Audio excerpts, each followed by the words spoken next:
Hello, hello, hello, hello, one and all. Hello, hello, all of the therapy nerds out there, all of the self growth seekers, and all of the therapists and the counselors who want to be not just good, but to be great at their craft. And I know that is most of you. I would say probably all of you out there really strive to be great. So welcome. I am sorry I was a minute or two late. I actually just ended the Instagram live that I do at 7:30, and I ended it a teeny bit late. So I apologize about that. I also welcome everybody here. Please feel free to put your name in the comments as you onboard today. And welcome to Therapist Skills Training with Beth Miller. This is our second live episode. Thank you, Patsy. Welcome. This is where we promise to teach you everything that you wish you learned in graduate school and beyond. And it's also where we're really creating a non-judgmental space for therapists and for counselors who can learn and practice together to be the best therapist that we can be, and where it is safe to not know everything, because we have to have spaces like that so we really truly learn and be vulnerable with each other, and be able to continue training. So tonight's topic is is a little tongue-in-cheek, but I do believe it's true, which is therapists who ask boring questions will have boring sessions. And so the tagline is how to ask the right questions in session to create inspiring transformational results for your clients. I'm Beth Miller. I'm the licensed clinical social worker. I'm a certified life coach, an energy healer, and a spiritual counselor. I'm the owner of Positive Energy Holistic Counseling and Institute. Hi, Tiffany. Hi, Kelly. Hello, Patsy. And I'm also, hey, Meg. I am a creator of the trademark model, Advanced Holistic Counseling and Coaching, that combines the best tools of traditional psychotherapy with life coaching, energy healing, science, and spirituality. I've been a therapist for over 25 years. I've been in the healing fields for over 30. And so that's a little bit about what I'm bringing to the table. And I look forward to learning from you guys about what you guys are also bringing to the table. So these live Instagram and Facebook events are really a newer feature of our Holistic Counseling Institute. The goal of the lives is to provide free, zero cost, real information to help every therapist, whether you're new or a veteran. Hey, Cindy, nice to see you, to be their absolute best by providing practical clinical skills that you can incorporate into your work immediately.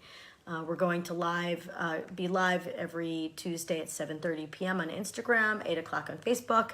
And remember, this is a collaboration. So I'm going to ask all of you guys a lot of questions as we go along the way, because you are going to help me shape some of the curriculum so that I can make sure that I'm giving you what you want and really what you need. And before we get into the material, I'm going to ask you to share this with one person right now. Text a friend or just share it with somebody and say, hey, we're live right now, jump in. This is it's free information that's just aimed to help. And also hi Cindy, here's a friendly reminder, which is to get your notebooks out, because we're going to be talking about a lot of things, and also giving a practice assignment at the end. So there was a fun post, and fun is that's like therapy nerd speak. Fun post on, I think it was Instagram the other day, that was on like a therapy page. And if this ever feels like you are in the right place, it said, can you please do a post about how some weeks being a therapist feels great, and then other weeks you feel like crying? LOL, I need inspiration. So that sounds like you ever, then welcome to the club. Everybody feels like that sometimes. And the good news is that the more clinical skills you have, very often your desire to cry decreases. So that's something to look forward to. So let's first review the practice assignment that I gave everybody last week. And just as a reminder, I do give a practice assignment every week so that you can take what we learn and turn it into intelligence by practicing and integrating it, versus keeping it just as data and information that never really does much for your clinical skills. It is through the practice and integration of material that actually levels up your clinical skills. And that's what I think we all may need a little bit more of. So last week's assignment was I asked you to keep a running list of all of the times in session where you didn't know what to do next, you didn't know how to meet the client's needs, you felt like an imposter, you were stumped in session, you were overwhelmed, you were triggered, your session went flat, you didn't know what to do next. Your sessions that you had, when you reflected on them afterwards, you felt regret, or you experienced countertransference. And that's just like some of the things that could have happened in your session that you might have noticed. And I asked you to keep a running list of those things, because these are the exact issues that you may need more clinical skill development in, because the challenges that come up for you in session are just flags. You don't know it all. You can't know it all. That's okay. Welcome to the club. We're all learning and growing. It will be a lifelong experience. But the things that are popping up for you in your sessions now are your indicators of where you want to grow your clinical skills. Okay. So for those of you who did do the assignment, the practice assignment, feel free to put it in the comments. What are some of the things that you noticed over the course of the week that were sort of these like, oh yeah, here's where I'm getting stumped, or here's where I'm having a hard time? Throw it in there. I also did get emails from some people, or they put these in the comments. And if you want to email me any feedback from the assignments instead of putting them in the comments, you can send it to institute@positivecounselingli.com. I welcome it, because honestly, I will shape the material based on what you need. I really mean that. So I did get a couple of comments from people through email. Let me read those to you while you guys throw your own comments in there in the chat here. So one person said, my session started to wander and I didn't know how to bring it back. It was unfocused, and I felt like the client and I just started talking like we were acquaintances on the grocery line or something. It definitely wasn't really therapy. I'm not even sure what the point of our session was. I'm sure they won't be back. Okay, so thank you for that comment. And I don't have to read your names if you guys don't want me to, so that's fine. Another one said, hi Beth, I'm embarrassed to admit this, but I really didn't know how to handle a client issue this week. My client shared about a huge life event that happened since our last session. The sudden death of someone very close to her. And honestly, I didn't know what to say other than to just hold a safe container while she cried. I am sure I could have done more. Okay, that was really helpful and like makes complete sense. We've all been there. What do you say when there's nothing to say, right? And here's another one. Hey Beth, there are so many things that happen in my sessions that could be improved, I'm sure, but the worst this week was when my client revealed about an early childhood trauma. I haven't really worked with something like that, and I think I froze a little. I asked a few questions. I thanked her for telling me, but I really felt like I didn't know how I was supposed to help her next. I think I was stunned, and I was also kind of afraid of saying the wrong thing. Thank you for that comment. Yes, everybody has probably experienced something like that too. So these are excellent examples of moments in session where we're like, I don't know. I don't have the skill for this, or I don't know what to do, or I'm not sure how to handle it. And what we're going to talk about tonight should absolutely help. But also, I will design some of our future curriculum around things like trauma, grief, and focusing sessions, so that you can have some practical things that can help you with exactly these issues. So tonight's training topic is therapists who ask boring questions have boring sessions. That is meant to be a little funny, but it's also true. There are sessions that are boring, and there are therapists that are more boring than others, and there are sessions that are more mediocre than others. And one of them might be because of the questions that we ask, believe it or not. So how to ask the right questions in session to create inspiring, transformative results.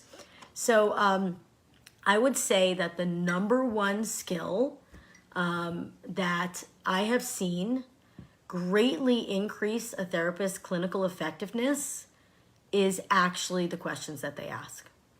the number one skill that I have seen greatly increase the therapist's clinical effectiveness is actually about question asking.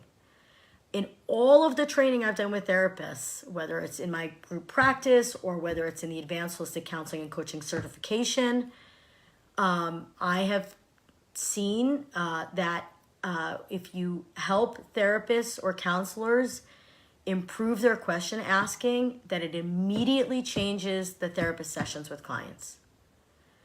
So when supervising therapists in my group practice at Positive Energy Holistic Counseling and Institute, one thing that I would notice is like when we would do role plays or group supervision where we would be working on a case together, is there would be sort of not enough question asking.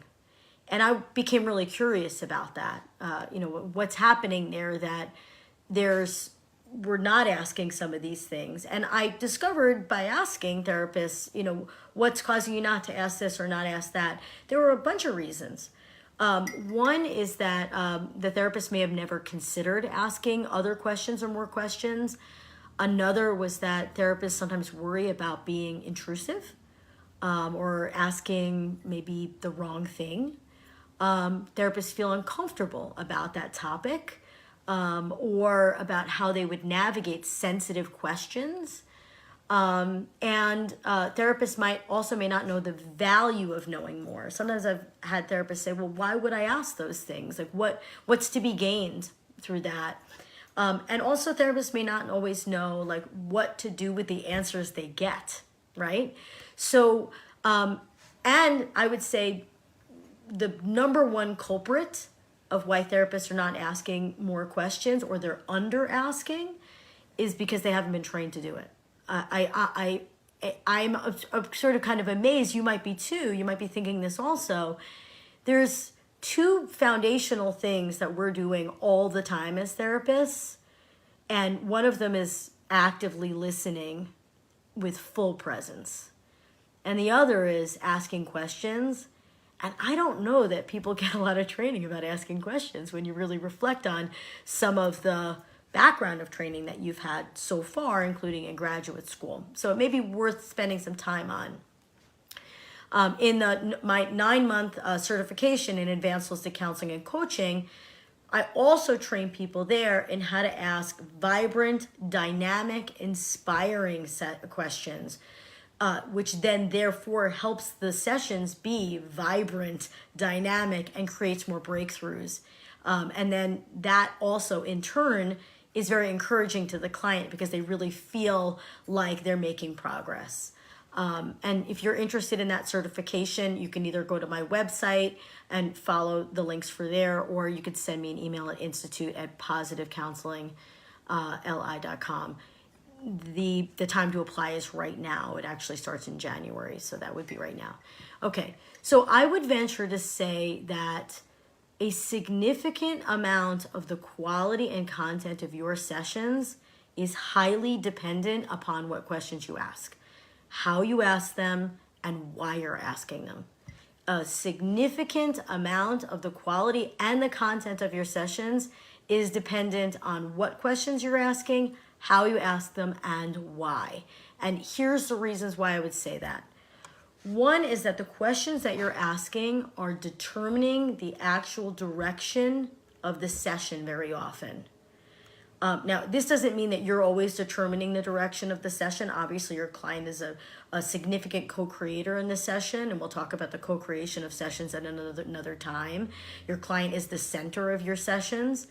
But I want you to even think about like just the very beginning of a session with a client, how the question that you ask in the beginning directs so much of what's about to happen next. So here are some examples. Let's say you come in and I say, hey Jen, how are you today? Jen's going to respond there, right? How am I today? She's going to respond from that question. But what if I say, hey Jen, how have you been since I saw you last? That's a different question. And these are just like session starters. This is nothing, but that is going to direct the session differently. What if I said, Hey Jen, so tell me how you did with the assignment that we gave you last week. And that's how I started with the client. Well, then the client is going to be reporting on that assignment and maybe talking about the progress they made or the progress they didn't make, and that's where we're going to be. Or what if I started the session with, hey Jen, why don't we go over your wins from last week, and then we'll also talk about some of the challenges that you had. Right there we can see that that's going to get a very different answer than, hey Jen, how are you today? Right? So we can see that even just the most benign beginning questions actually have a lot of power in directing what happens, which is why we need to be very intentional about what we ask. And we're going to get to intentionality in a little while. The second reason why your questions, why it makes sense to really pay attention to the questions we're asking is because the questions you ask determine the depth of your sessions. So the questions you ask are going to influence whether you are staying on the surface with the client or whether it enables you to dive deeper into the issues or the goals that your client has. The more that you understand and get under the surface of an issue or a goal or a desire, the more likely that your client will gain insight, make changes, transform, and actually feel like therapy is working. So the depth of the sessions, whether we're going to stay here or whether we're going to go here, even if going here means like really understanding their desires and why they're important to them, that is going to be based on the questions that you ask. And lastly, the questions that you ask enables you to truly understand your client and their experiences. One, it eliminates assumptions. If you ask a lot of questions, then you won't accidentally be causing yourself to bypass information that you really need, because assumptions cause us to bypass information that would be really helpful. And two, asking the right questions makes you a curious investigator, a researcher who is determined to thoroughly get the person in front of you and understand the nature of their beliefs, their patterns, their thought processes, their behaviors, their desires, their goals, their barriers, their experiences. And if we don't ask a lot of questions, we're not going to get that. We're not going to really get that. So therefore, the questions that we ask direct sessions, determines the depth of the sessions, and enables you to understand the client thoroughly. So we can see how valuable it is to learn how to do this better and better and better, and really develop the art of question asking. Because this is going to be the difference between holding boring, predictable, flat, mediocre, meh, or just okay sessions versus holding sessions that are interesting, inspiring, active, dynamic, effective, transformative, efficient, and co-created. So the art of asking, question asking for therapists. What does it look like? Where do we even start? Step one is to do what I call look under the hood.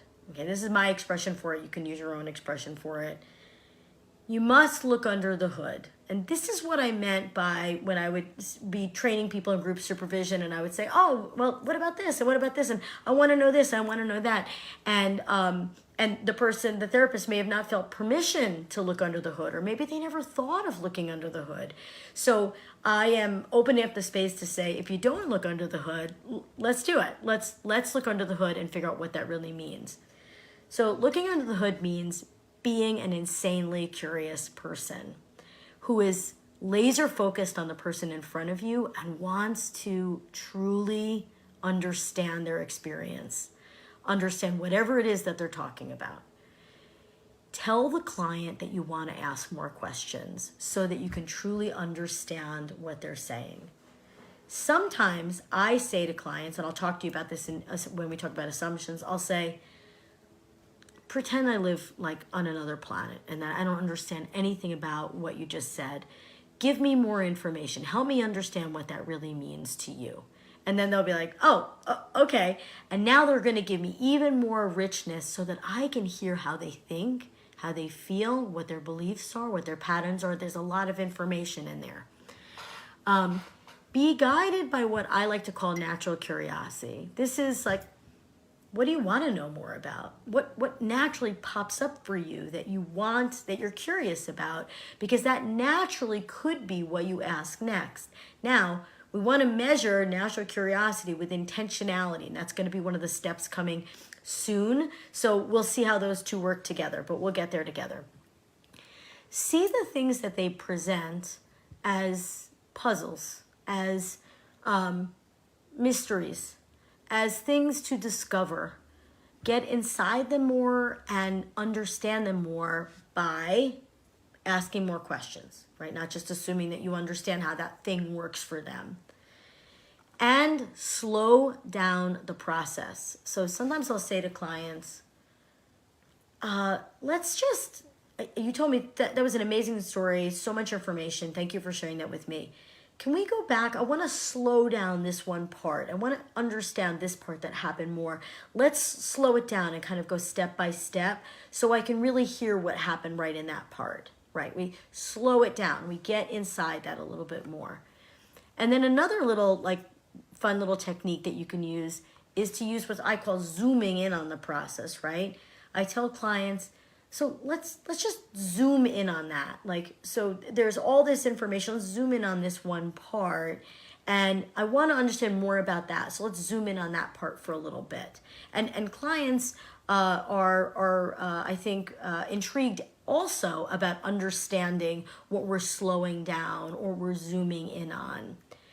And all of this to say, step one, just looking under the hood, getting super curious, is meant to be an addition to what otherwise has been the one-trick pony that most therapists use repeatedly. Anybody want to put in the chat what the one-trick pony is that most therapists were either taught to use or use repeatedly as their default question? Anybody want to throw that in? Hi, Jen. Anybody want to throw that in? I bet all of you know what this question is. The one-trick pony that therapists often use over and over again when they could be asking a lot of other questions. Okay, I'll give it up to you. I feel like you guys all know it though. The question is, how does that make you feel? Okay. It's an important question. Thank you. How do you feel about that? Thank you, Meg. Meg got it. Ding, ding, ding. This is not a bad question. How does that make you feel? How do you feel about that? It's a great question. But if that is, thank you, thanks Tiffany. If that is what we keep showing up to our sessions with is mostly that and not a big, broad, dynamic, curious way of asking questions, and we're gonna get to some of the other pieces of what will build those questions, then we're doing our sessions and ourselves a big injustice. Because the sessions are going to be a little bit more flat. They're not going to be as curious. They're not going to be as transformative. It's an important question, but it can't be the only thing that we do. And so I want to really open up the space. And some of you might be like, Beth, I already asked a billion questions. What are you talking about? You're repeating what I already know. And that's wonderful. And also, if you are somebody who is asking a lot broader questions, fabulous. Let's build on that and learn how to ask even more fabulous questions, okay? So this is why I say boring questions create boring sessions, right? Because if we're not looking under the hood, we're not going to have sessions that have as much richness as they possibly could, which means not as much transformation for the clients. So because this curriculum is a little bit bigger, we're going to separate it into 2 live sessions. So next week, we're going to talk about step 2, step 3, step 4, and step 5. But the practice assignment that I'm going to give you for this week is to really notice your sessions. And notice, take stock on yourself. Research you, notice you in a non-judgmental way. And be like, am I asking as many questions as I could ask? Could I get under the hood about this more? Do I fully understand what this client is saying? Am I sure that I really completely understand this? What questions could I ask in order to be able to bring even more light and presence to this? And one of the indications that you will get that you are asking questions that are outside of the box of where the client currently is, one of the things you want to hear, and you're going to be looking for this week, you want to hear this multiple times a week to know that you're asking questions that are not just boring, but are more dynamic, more inquisitive. You want to hear your clients say, I don't know. That's a good question. Let me think about that for a minute. Yeah. You ask great questions. If you hear your client do that, or they look up to the left, they look up to the right, the basis behind where we learned that EMDR works, they're looking for information in their mind, in their brain. If you hear that, you know you're asking out of the box, dynamic, transformative questions. You're doing it. But if you're not hearing that much, then that means we have a lot of new tools to add in, and we're going to be doing it this week. We're going to do it next week. So I truly appreciate you being here. Please feel free to send me an email at institute@positivecounselingli.com. If you want to send me any feedback about this particular session or any questions about it that I can sort of feather into the work that we're doing so I can keep designing the curriculum around you guys. And if you're interested in learning more about the Advanced Holistic Counseling and Coaching Certification, as I mentioned, the time to apply is now. And otherwise, I wish you guys a wonderful week of doing amazing therapy, and I look forward to seeing you again next week. Take good care. Bye.